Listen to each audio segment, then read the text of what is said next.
is up, my YouTube family? My name is Mike. I'm excited to see you again for another edition of The Road to Wellness. It is July 4th, the birth of our great nation, and I am excited to share with you a beginner's guide to intermittent fasting. I'm here to break down intermittent fasting for you.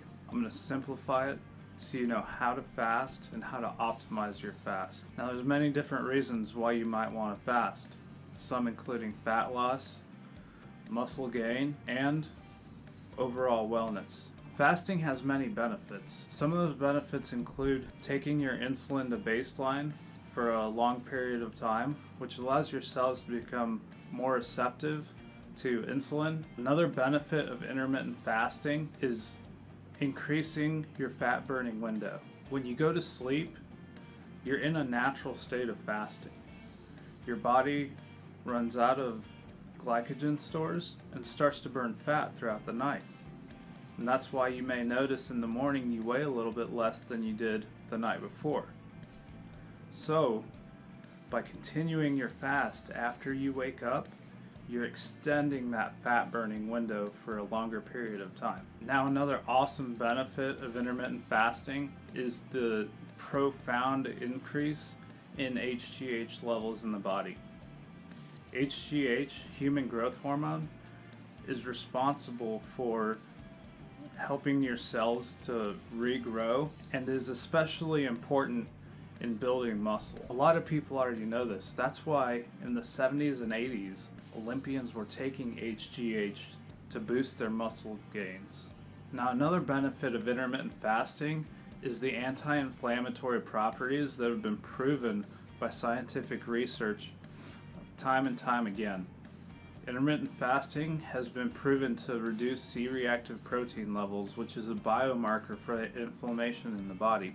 Another great benefit of intermittent fasting is more stable blood glucose levels. Scientific studies have shown intermittent fasting to stabilize blood glucose levels. Another awesome benefit to intermittent fasting is a process called autophagy. Autophagy is the recycling of cells in the body, where your cells get rid of the old bad parts and use the good parts that are left to create a new cell with new, better DNA, instead of the old damaged DNA from the old cell. So what is intermittent fasting? There's a lot of opinions out there as to what constitutes as a fast and what doesn't. Now, you may have different results depending on what you do, but for me, I feel like you should keep it simple.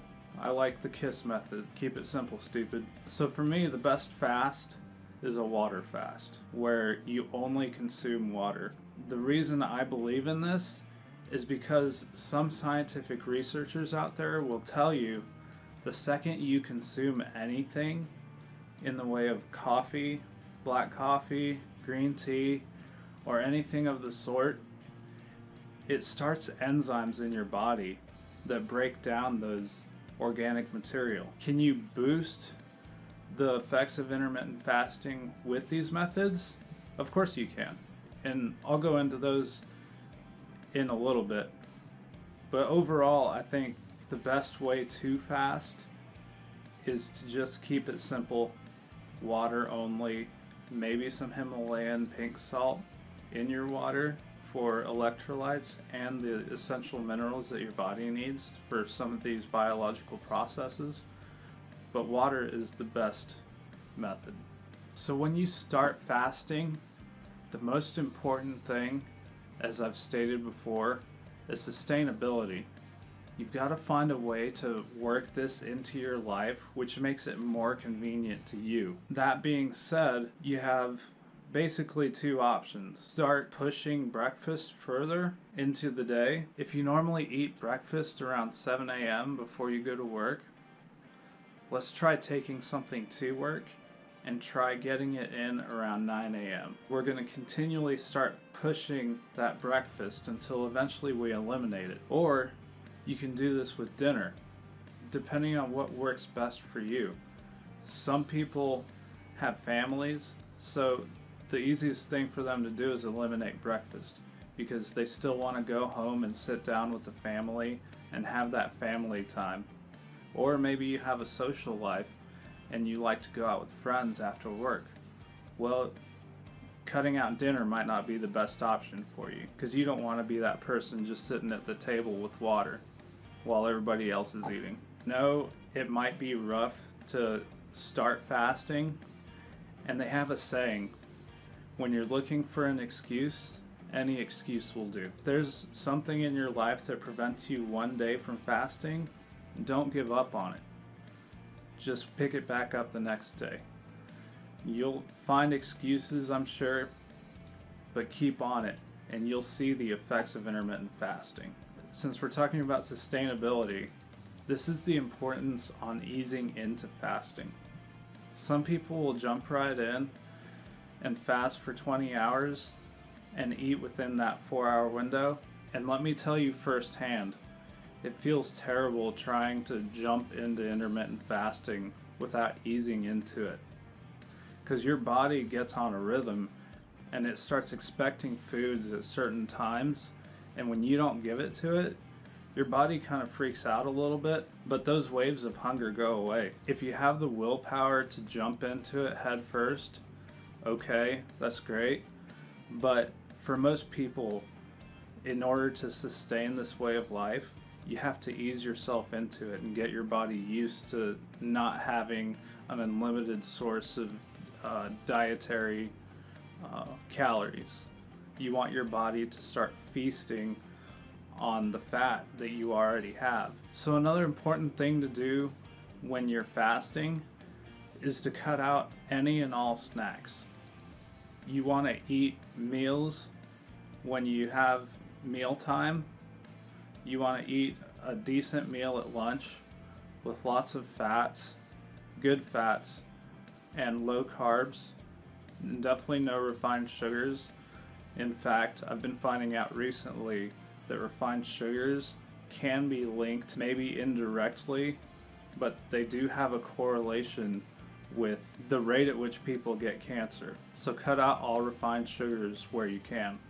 Okay, so with intermittent fasting, we're focusing on the window in which we're fasting. So we're not really focused on the feeding window, although that is important what occurs during that feeding window, but all the magic happens in your fasting window. Processes like autophagy may not take place until 16 to 18 hours into your fast. So that's why it's important to build that fast up more and more as you go. So there's different fasting windows out there that people typically use. Some people use the 14-10 method, which is 14 hours of fasting, 10 hours of eating. A lot of people like to use the 16-8 method, which is where you fast for 16 hours and then you eat within an 8-hour window. What that might look like is, say you're done eating around 8 o'clock at night. So you go to bed, you wake up, and then you don't eat until lunch the next day or around 12 the next day. So that means that your fast lasted 16 hours, and then you're going to feed within that 8-hour window. That's one that a lot of people like to use. The one that I typically use, unless I do one meal a day, is 20 and 4. That's 20 hours of fasting with a 4-hour eating window. I know to some people that might sound crazy, but once you get adjusted to it and your body starts using fat as a fuel, that time flies by and you don't even notice. And in fact, it's a really, really great tool for me because it allows me to do more things that I wouldn't normally have time to do if I were eating breakfast and lunch. Now, the last and final feeding window that people typically use is OMAD, which is one meal a day. Generally, it's about 22 hours or 23 hours depending, and then you eat one big meal. Now, again, sustainability is the key. So, people typically work Monday through Friday, 9 to 5 or whatever your schedule might be, but the weekends are generally reserved for personal time, which means you might have social events, family, or any other sort of circumstances that you might not want to fast every single day with. A good option is to intermittent fast Monday through Friday, and then during the weekend to eat like everybody else does. 3 times a day, 12 hours fasting when you sleep, and then 12 hours of eating, or 14, whatever that might be. Okay, so another thing we need to talk about is the way you break your fast. Breaking your fast can have an effect on the way you feel throughout the rest of the day. Breaking your fast with low carbs is the best option, because if you spike your insulin way high at the beginning of your feeding window, it's going to cause you to want to eat the rest of the day. So we want that first insulin spike to be as soft as possible. We can do this by eating high fatty foods, or you might even want to try breaking your fast with some MCT oils, which have some great benefits that I'll explain in another video. You also want to be taking in some apple cider vinegar. Your liver is responsible for processing and producing the ketones needed to produce energy in your body. The fact that your liver is processing more fats can actually lead to fatty liver, so we need to be taking in adequate amounts of apple cider vinegar to ensure that you keep a healthy liver. Another thing you can do to maximize your fast by eating grapefruit at the end of your feeding window.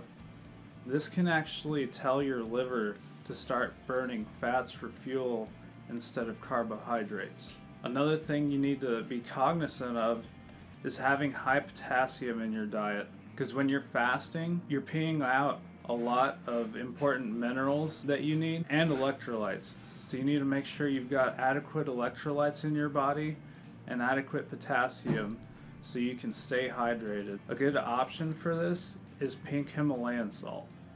It's got a lot of minerals you need, and it's got the electrolytes you need as well. Avocados are great to have in your feeding window as well, as they have a large amount of potassium. Again, I want to reiterate that high glycemic carbs at the beginning of your fast will cause you to be hungry throughout the rest of your feeding window.